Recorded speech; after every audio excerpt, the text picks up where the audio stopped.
be back to Smart Means Business, and today's we are discussing something to do with the risks attached to enterprises, but furthermore digging deeper in the ongoing Russian and Ukraine invasion, trying to understand the risk, the effects onto Uganda's economy.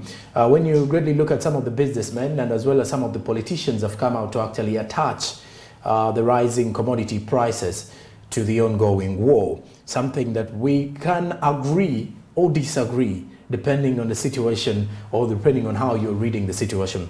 Joining us on set is Captain Francis Babu, who is a respected businessman still, a man who has actually been into civil aviation management and also into the political world here in Uganda. And today we are discussing business greatly.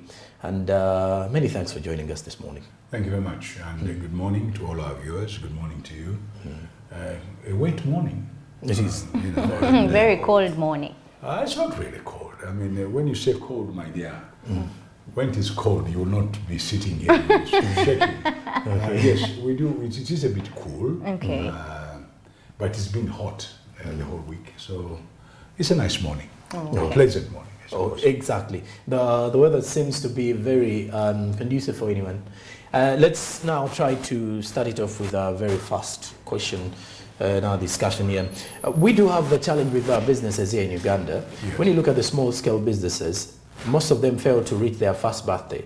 Now, the medium-sized enterprises fail to meet their fifth birthday or even their third birthday. Why is it so?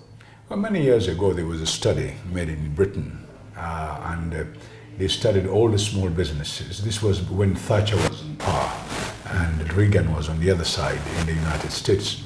And they trying to find out the dying and those that survived the startup. Okay. Starting up business has a lot of problems. It depends on the entrepreneur, the kind of eyesight they have to find the right niche.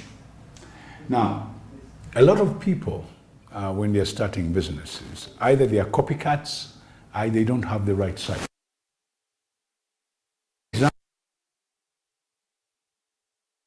Okay. Some time ago, I was very, very impressed by a young man who started making Rolex near the universities. Okay. And he started around Makerere and then Chamberlain, and probably one of those I really admired. He started it in a very simple way. Now you talk about a small business, that is a startup of a small business. He went in the right thing at the right time and the right place. Now, these are things that are very interesting because you're dealing with something that comes from somebody's mind. So the next question is, why do 90% of small businesses do not pass the first year? Most, exactly. Yeah. So that study is there. It was done by a man called Bolton, and you can find out. It's not something that is out of the blue. And a lot of people feel this is how to start. Now, we have all sorts of thinking. Uganda is one of the most entrepreneurial countries in the world. The study has been carried out by MOOBs and a few experts. People try to do businesses Every day. every day, and it's very interesting. They break. But another thing is when you start up a business to break, you keep on trying. Henry Ford, one of the richest people in the world, did it so many times before he succeeded. Many of those enterprises, they did that. So it is nothing new that people start business and fail and start again and fail. It is part of the process. Okay. It is not the means to an end. No. You do one thing, it doesn't work, you start another one. You do another until eventually you go through. And most of those who have succeeded have gone through that phase. So that means the people who we have now, after failing for, let's say, the first time and the second time, maybe they don't go on for the third. No, they should. No, those who don't, you don't. It's up to you to give up, but you shouldn't. You might have learned. There's what they call a learning curve. Whenever you start something, you learn. Yeah, and therefore you must learn. There are those who do it the first time and they go through.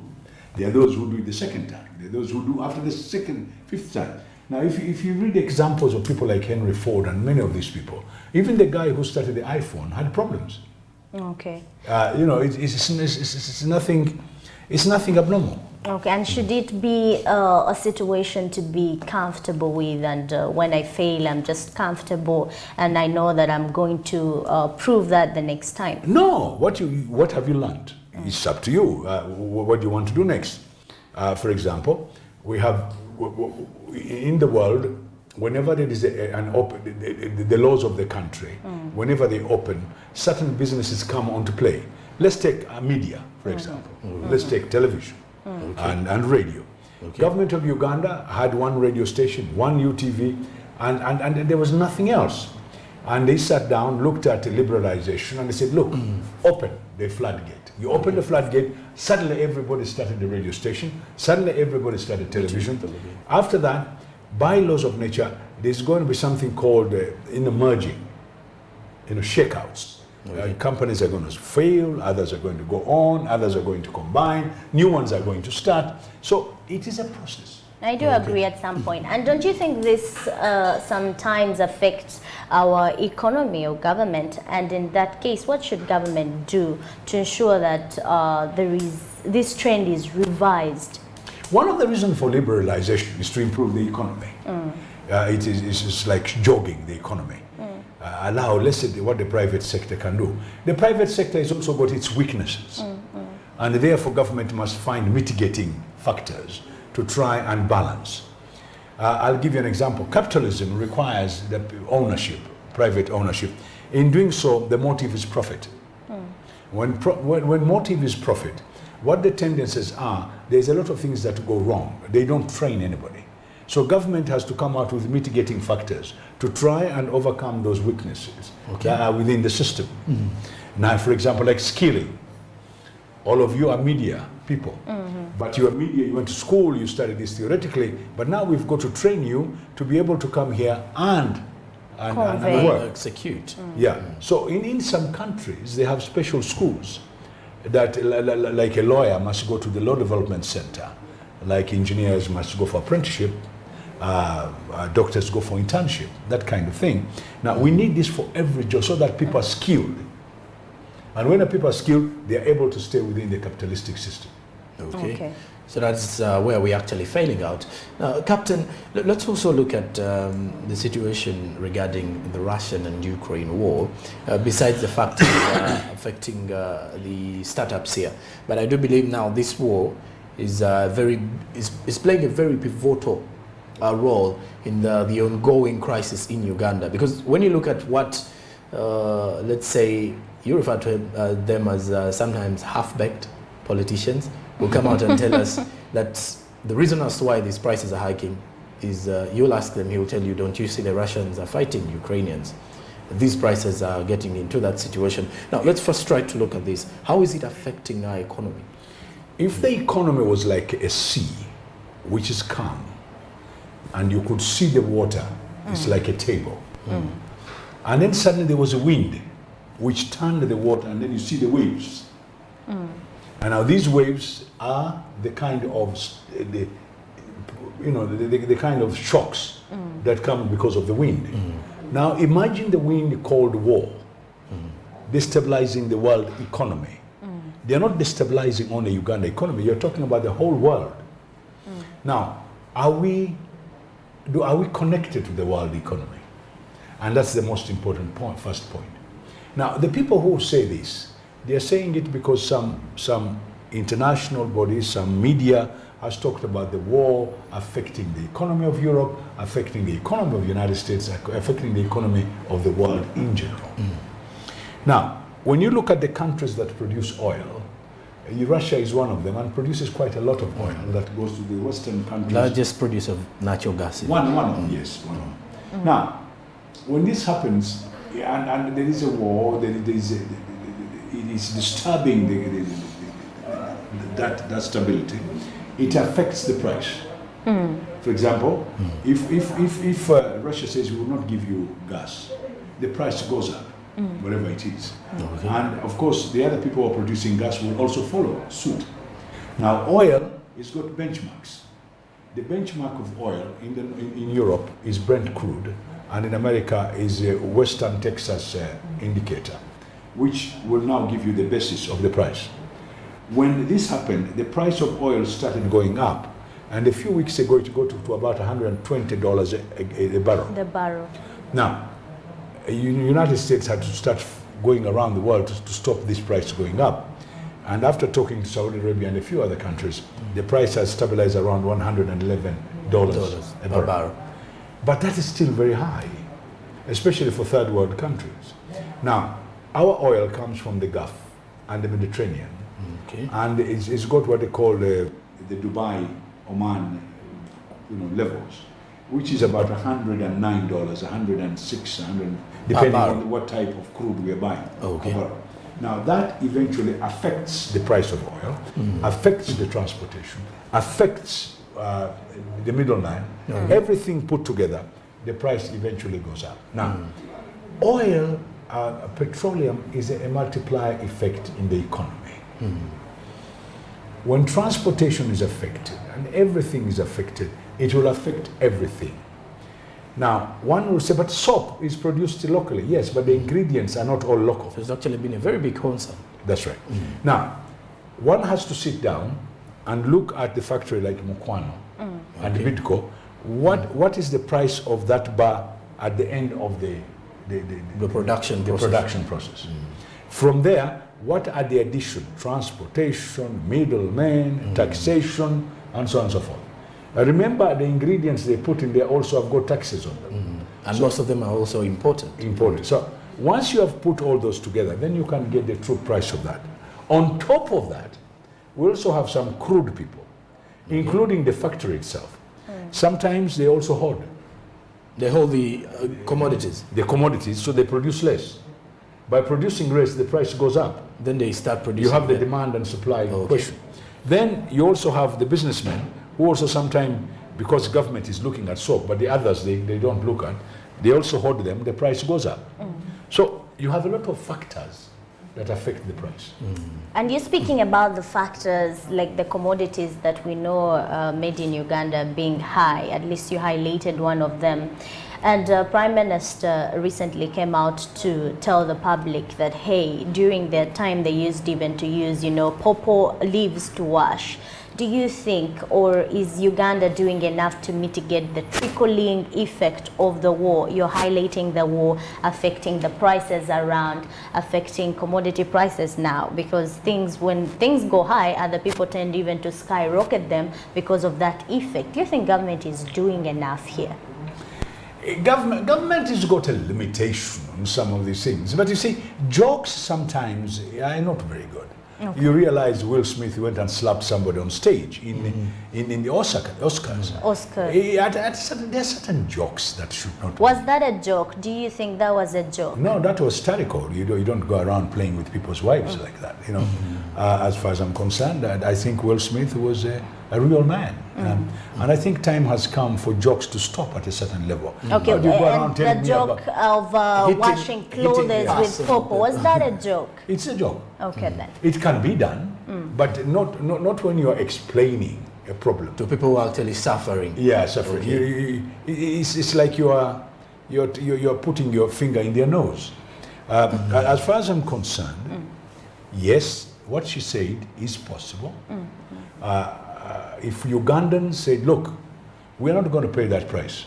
We're going to go back to our crude methods to try and save our people. But even when you do that, that price of pawpaw will go up. Because the demand is high. So at the end of the day, it doesn't matter how you play around with these things. The reason why the price even of the food has gone up is because if I have to buy soap at a higher price, I'll sell you my matoke at a higher price. So the multiplier effect happens. So if you increase the soap, I'll increase matoke, I'll increase tomatoes, I'll increase cassava. So it's all interrelated. So we need to be careful. And by this, government, a lot of people say government. Government is you and me and him. If we do the wrong thing, it affects everybody in the system. So the process, we have to be very careful how we do our things. Now, government, of course, has to control certain excesses which are being done. Now, in some countries, they have an economic police where people are hoarding commodities. They can easily be arrested. Okay. Where people are playing around with prices. Now, that one can arrest you. Now, the economic policy in Nigeria is very strong. The economic policy in Europe is very, very strong. They follow the economy and they follow it through and through. So you need experts. Now, we also need what they call a consumer federation. Consumer federation. Yeah, where consumers follow through on prices.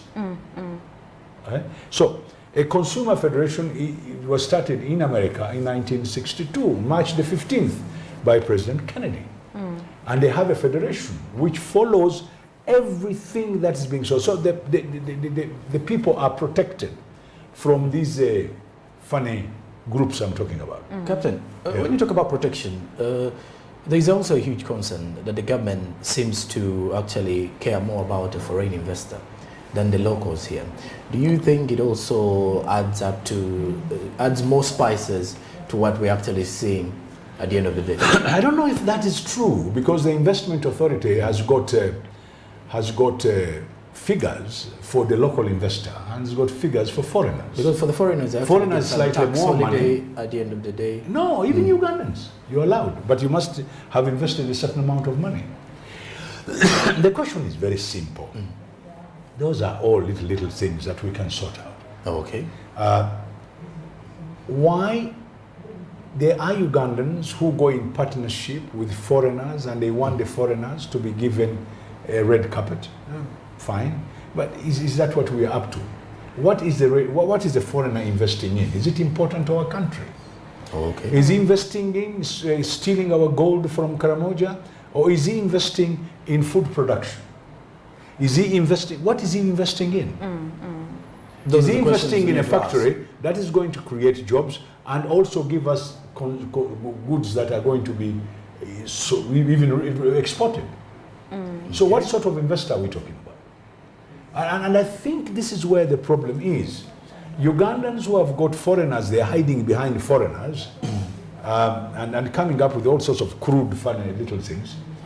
I think government should get seriously with the game.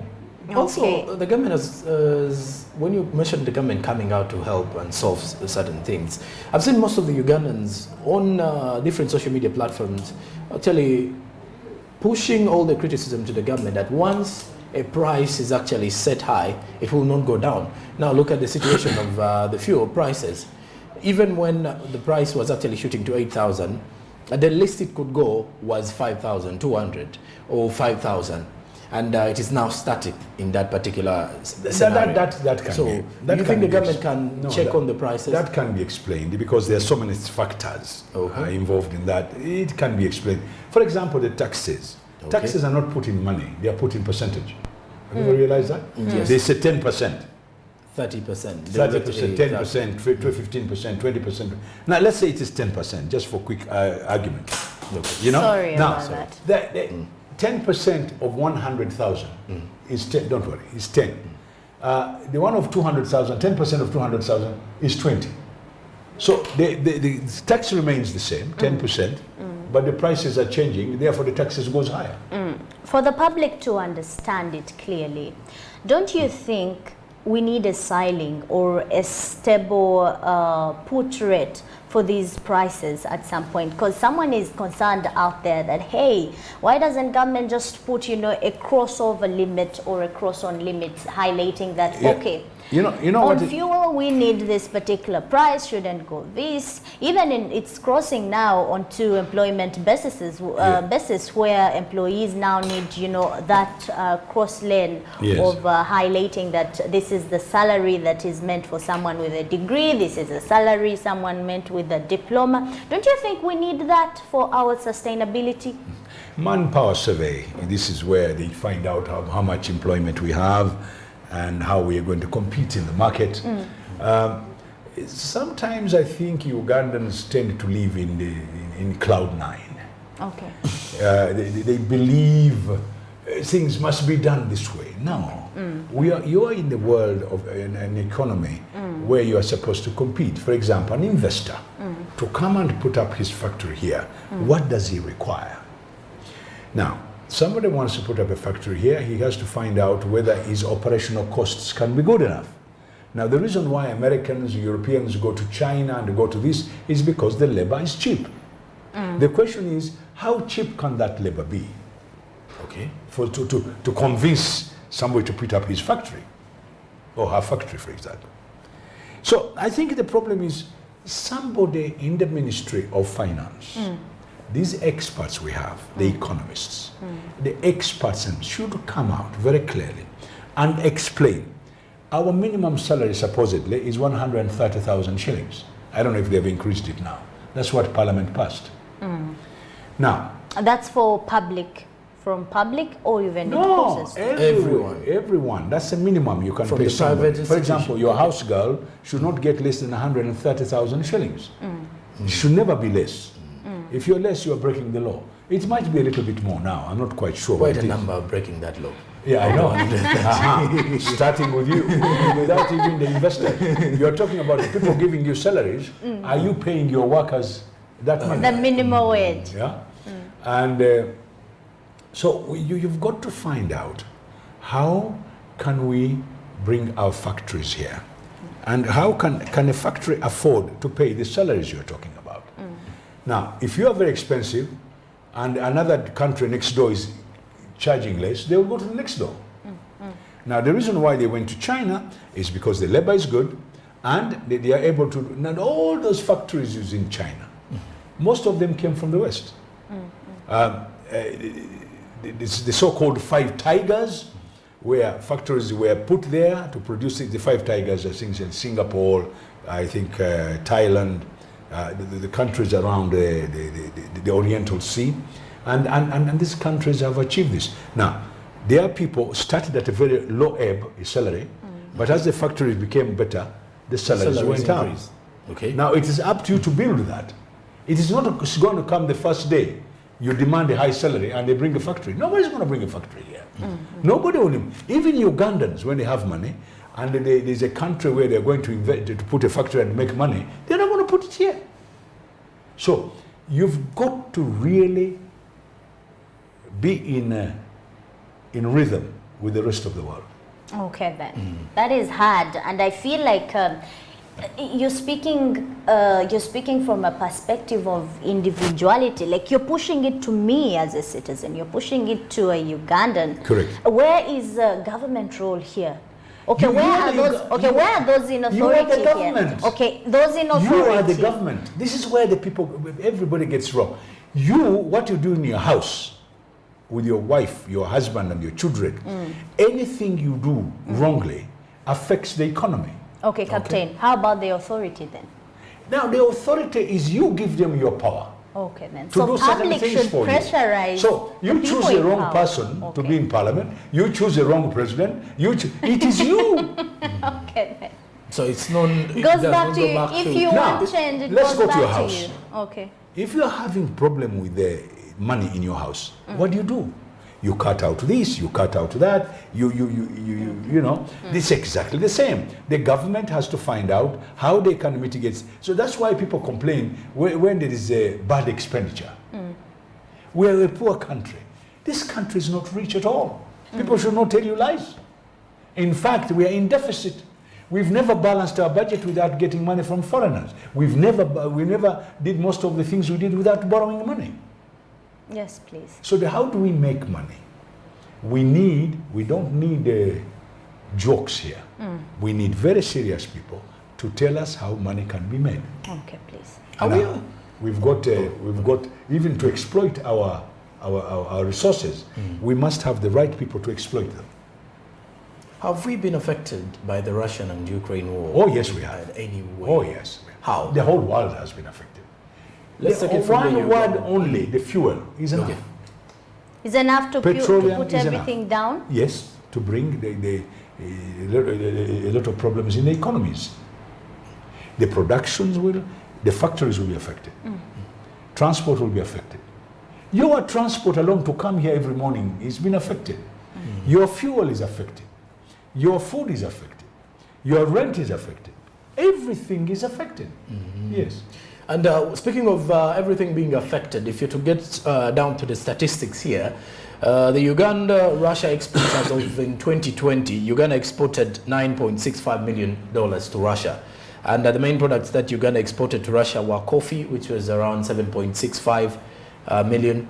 And then we had tea, which was around 797,000 US dollars, and aircraft parts, which is around 715. Which aircraft parts are those? We've got some aeroplanes which we bought from the former Russian Soviet Union, the helicopters and whatnot. Oh, okay. So we buy their parts, we buy mechanical parts which come to this country. I think that trade has been going on between Ukraine and Russia. Okay. And very, very important as far as I'm concerned. In fact, if we had used it very well, maybe we would have been building our own airplanes now. Oh, wow.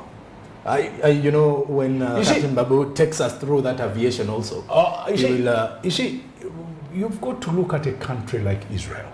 Okay. Israel, when they buy something, they want to repair it, to build it in their own country. And after some time, they are able to maintain it, they are able to rebuild it, they are able to start areas where they can repair. Israel today is an American satellite. They've got a lot of American airplanes, but they repair Russian airplanes also. Okay. And you were highlighting, speaking about, now we're seeing Russia and Ukraine mitigating, trying to get into peace talks now.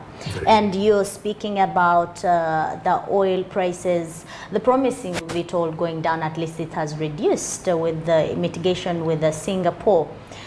Where should our hope be as Uganda, as all this is ongoing? To what percentage can we be comfortable? We're the community of nations. We belong to the international community. We are part of the international economy. We might be very small, being part of it, but we must now mitigate our own problems and find out how we can find solutions to all the problems that we have by using what is coming. When Russia and Ukraine and the European Union, by the way, that war is not between Ukraine and Russia, it's between the European Union, between NATO and Russia. I think people have been misinterpreting the whole thing. Ukraine, it just happens to be the grass. The two big fellows are fighting. But at the end of the day, if these people can sit down and overcome this problem, we can start going back to status quo. It will take a little bit of time. And we can also look at our commodities, because we also have something to sell. How are we going to do it? And work with everybody. For me, I think the neutrality that Uganda took between the different groups was very good, and therefore we should be able to work with everybody to try and improve our economy. Okay. There is an agreement that is they're actually in two peace talks currently. So if at all these peace talks breed positive results, Russia and Ukraine, do we expect our prices to lower down? It will take a bit of time. It will take a little bit of time. Why is that? Or maybe because it has to cascade. Okay. It has to come slowly. It will not come abruptly, just like a magician hat pulling out the rabbit or something. No, it will take a little bit. Ugandans have this. They've got this self-importance. This must be done. They don't do things like that. Things take a little bit of time. They go through the mill. Our economist, and by the way, I have a lot of respect for our Secretary to the Treasury, who knows the economy very well. He can tell you how long it's going to take. This will take a little bit of time. Even the prices coming down. Remember, the people who are selling oil, they don't want the price to come down. Because they are benefiting. Correct? Yes. Correct. So, if I am Aramco, which is Saudi Arabian big oil enterprise. For a long time, they had taken my oil all the way down to $20. It is now $109. You're making profits. Do you want us to reduce? Just like the situation here when COVID-19 was always being reported, it felt like most people in authority didn't want, the surge to come down every time, highlighting speculations that COVID-19 has always been there. They don't have control. Because people were benefiting. Who has got control here? Okay. No, Captain, Nobody's got Captain, control. this actually takes us back to a situation where, are we ever ready for such a crisis? Look at Tanzania is actually regulating fuel prices in the last few weeks. But as Ugandans, the consumers are actually crying out to the government. Clearly, even when we know the government is me, you, and everybody out there, but then we do know we have policy makers who are going to drive us through it. Are we ever prepared? You should stop comparing yourself to other people. The comparison We should stop comparing Uganda to Tanzania. The economy of Tanzania is different. They've got other sources. Okay. Did you know that Tanzania has got gas, which we don't have? They've got diamonds, which we don't have. They've got gold. You're now talking as if you are talking to somebody who is the same as you. We can only speak. Baganda have a very nice saying. "Omumpi wako mawako ata." The problem is we've got our own problems, and we've got to understand that yes, there are problems within our economy. Not only that, we also have problems running our own government. There are many mistakes which have been made, and there are some which have been overcome. Okay. So a lot of people have this attitude. Everything they know is they've got to go to the newspaper, they've got to go to social media, and when they are talking, they don't follow really what is going on. But it will have to follow what the rest of the world is going to go through, and we'll go with it. And if we are lucky, we'll be able to hit the right mark at the right time. And people like you help us to understand and relate to different challenges that other economies are facing globally. We are anticipating our first drop of oil by 2025. Lessons have been learned with Libya, Nigeria. How best do you think we can package our situation, our country's situation, to make sure we breed out or bring out the best with this hope that we've got? It has been portrayed as hope for Uganda's economy to just thrive. The cartels, the people who control oil around the world, they control you. You can say whatever you like, you can pretend, they control. And they control that some of those cartels are richer than even the United States. Okay. So they control when they want you to produce and when they don't want you to produce. So you don't determine. You determine, you try and play in there, they allow you a little room to play, but they control it. And you can see what we've gone through to even reach 2025 you're talking about. Yes, please. We've never landed. Up and down, this reason, that reason, we don't we don't like that one. It is all a game. And when they talk about a curse, it is not a curse, it's a control. There are people who control it. Why? Because when you look at the situation, we shall also be having a reserve in 2020. Yeah, but now the price is 110. This is when I would have wanted to sell our oil. By the time 2025 comes, who knows, maybe the barrel might be at $20. But are we going to benefit from the oil though?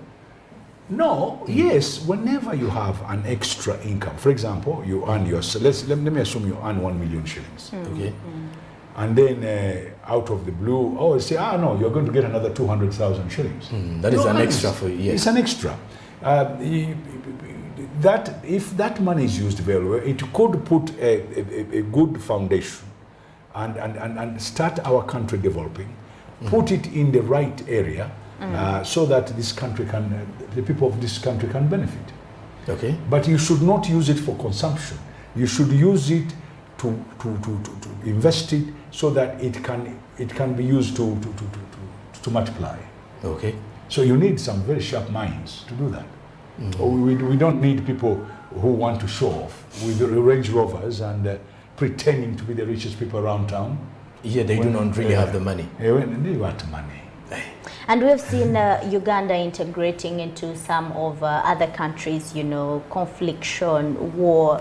I've seen you comment and I've heard you speak about the integrations we make, a reference to how we welcomed the refugees from Afghanistan when they were coming into the country. I mean, to what extent should Uganda distance or come closer to other countries' decisions when it comes to conflictions? Well, you see that is playing on a stage of the world. You want to be recognized, you want to be part of that stage.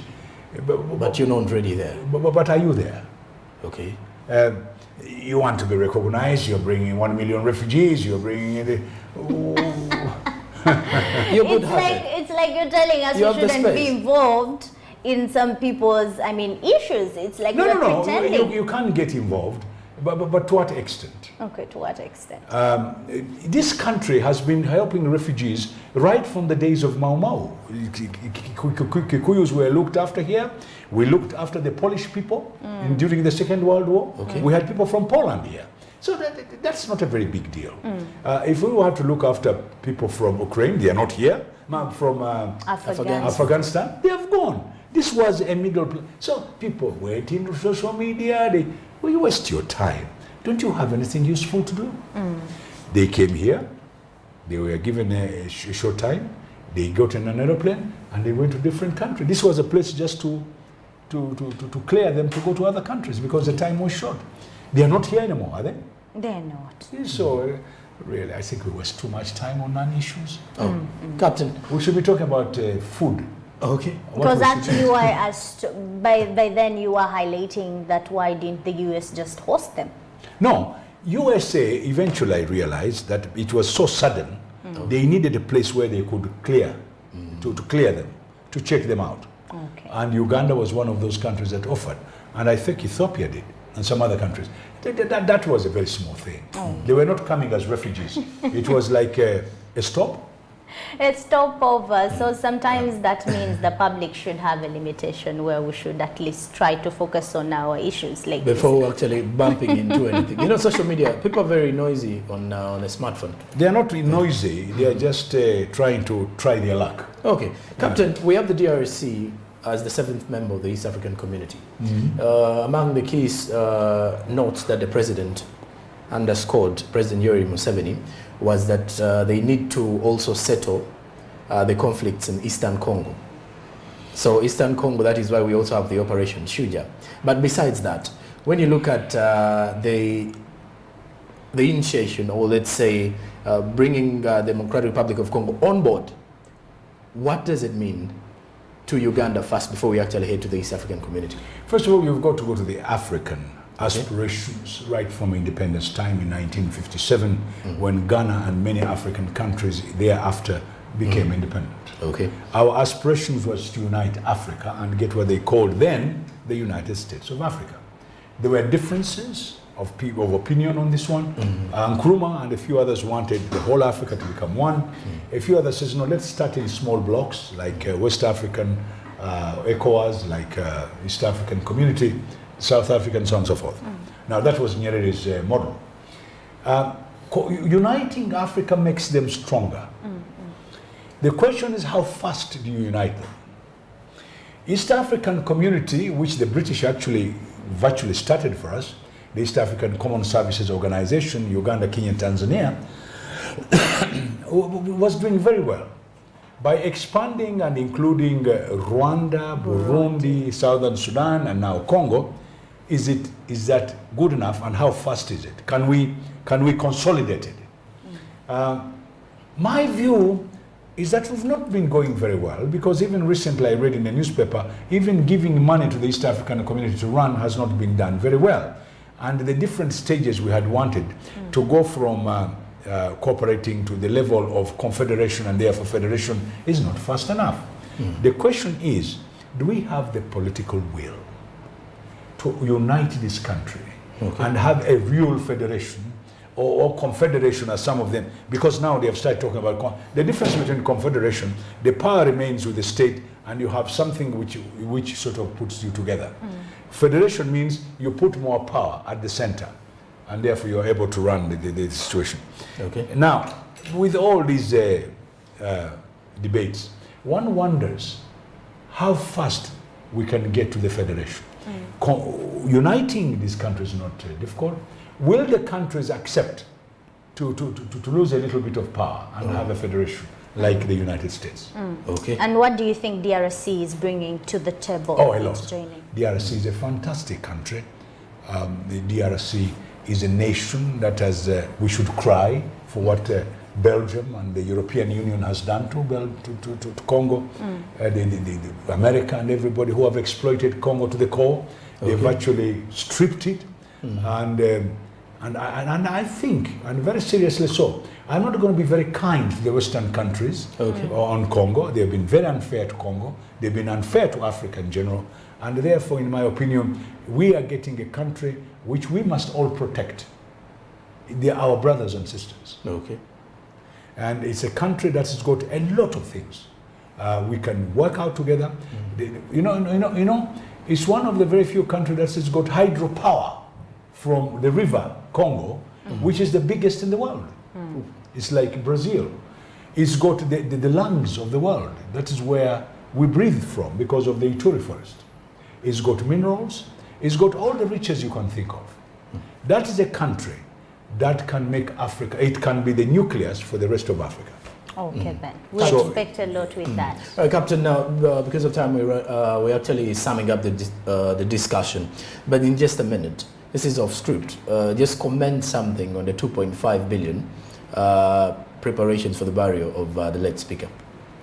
Well, I don't know what was the basis. Really, it would be unfair for me to be hypothetical. What are the basis? If these people are out to have a burial galore, as they call it, then it's very unfortunate. But if there's a reality, because somebody from Acholi was talking and said the money they say is for Acholi is really to make roads. They should separate this thing and give them to us. Not called allowance. You mean the MP money is for Captain, roads? as we are summing up. Yes. Yes. Well, I think I think somebody should explain it to us. I don't want to be unfair. Okay. I think somebody in the Ministry of the Presidency and the Minister of Finance could be kind enough to explain to us so that we stop speculating. All right. There's a lot of speculation. I mean, I don't mind if they could spend that money when I go. All right. That's Captain Francis Babu for you, and we are discussing many. When I go, remember that Captain Babu actually should get the same amount of money too. The 2.5 billion. All right, now let's take a break. We shall Keep the return with records. more of sports business.